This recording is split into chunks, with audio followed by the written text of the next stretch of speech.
olsun, bu mehribonlik, qalbdagi kuyunish, siliq sifoylik bu parçalanadigan, muhitga qarab o'zgaradigan narsa emas.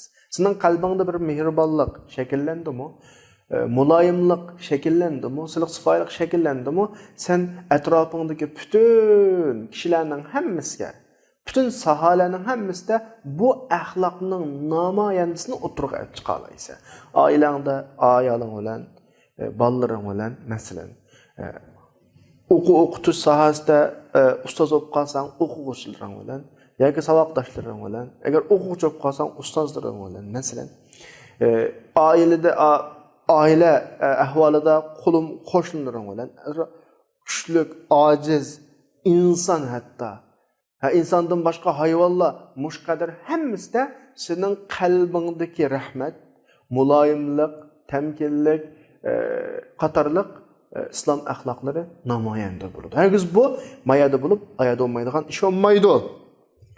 Men bu noktada buni deyishimning sababi kishilarimizning, qarindoshlarimizning ichida islomiy axloqlar oila bilan oilaning sirtida farqli aks etadigan qarindoshlarimiz bor. Sirtda intayin axloqliq, boshqalarga intayin muloyim, ammo uyga kirsa boshqacha. Yani ailesiga, o'zining ayoliga, o'zining bolalariga boshqacha. Bu rasmiy o'rnamagan, yani haqiqiy o'z ifodasini ko'rsatgan islom axloqi emas. Endi yuqoridagi insondagi, masalan, atrofidagi kishilar bilan bo'lgan muomaladagi siliq sifoylik kuyinish shaxslar bilan to'xtab qoldigan masala emas. Masalan, sen ijtimoiy jamiyatda yashaysa, kishilar bilan muomala qilgandek umumiy jamiyat bilan muomala qilsa, kishilarga nasihat qilgandek umumiy jamiyatga nasihat qilsa, masalan deylik, sen bir kishilik jamiyatning a'zosi sifating bilan sening salbiyating jamiyatga yetadi, ijobiyating jamiyatga yetadi.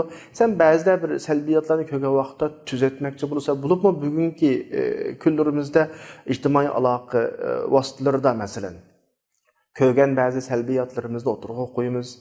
Masalan, to'plağa deymiz, kishilar to'plashgan so'rinlarda mushu holatlardami hatto yuqori degandek siliq sifoylik, kuyinish, mehribonlik ifodasi senda ko'rilishi kerak. Bir odamni yolg'iz aziyat bersak ko'nglimiz yerim bo'lganidek, bir odamning qalbini siqish, yurakini siqish, uningga aziyat berish, uni bir xil siqilgan holatga tushirib qo'yish, harajlik holatga tushirib qo'yishni xohlamag'inimizdek ijtimoiy jamiyatga shunday muomala qilishimiz kerakki, jamiyatdagilarmi bizdan aziyat yemesin.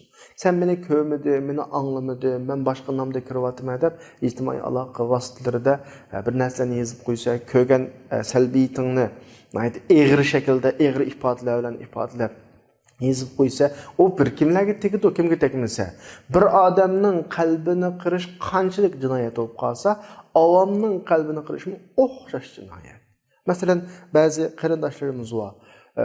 Jamiyat yuz berayotgan salbiyatlarni egri tillar bilan o'tirg'a tashlaydi masalan. Sapla tanqidiylar. Masalan, amaliyotda so'z tiqib olsak, hammalar bir tuproqning farzandlari, bir tuproqda o'sib yetildik. Jamiyatda ko'rilayotgan salbiyatlar biz his qilmay bizdami bor. Jamiyatda bo'layotgan salbiyatlarga nisbatan bizdami bir kishilik hassimiz, to'pimiz bor. Bu nuqtadan amaliyotda jamiyatga qilayotgan, avomlar qilayotgan har bir xitoyimiz, mayli oshkora shaklda qilayli yoki nomsiz shaklda qilayli, o'zimizga qilayotgan bir xitoyimiz. Bu nuqtadan sal qanday bo'lish kerak? Muloyimroq bo'lish kerak, siliqroq bo'lish kerak. Chunki bir odamning qalbiga aziyat berish bilan bir jamiyatning qalbiga aziyat berishning o'tirida bakla farq bor. Buning agar bir jinoyat bo'lsa, Allohning nazarida bir gunoh yozilsa, jamiyatning qalbiga, bizning bir jamiyatimiz bor. Bu bir mayli itrof qilmayli, mayli biz o'zimizning mustaqil bir davlatimiz bo'lmasin, bir to'plum jamiyatimiz bor. Bu jamiyatimiz musulmon jamiyati, musulmonlar yashayotgan jamiyat. Biz qilayotgan xitob musulmonlar qarab qilayotgan xitob. Bizning ishlatayotgan o'tkir, qattiq tilimizni anglaydiganlar bizdek musulmonlar. Üzüladiganlar bizdek musulmonlar. Bir odamning qalbini uzish bilan bir jamiyatdagi ko'pligan nurg'ulga, yuzliga, hatto minglagan odamning qalbini qirishning jinoyati tabiiyki o'xshash emas.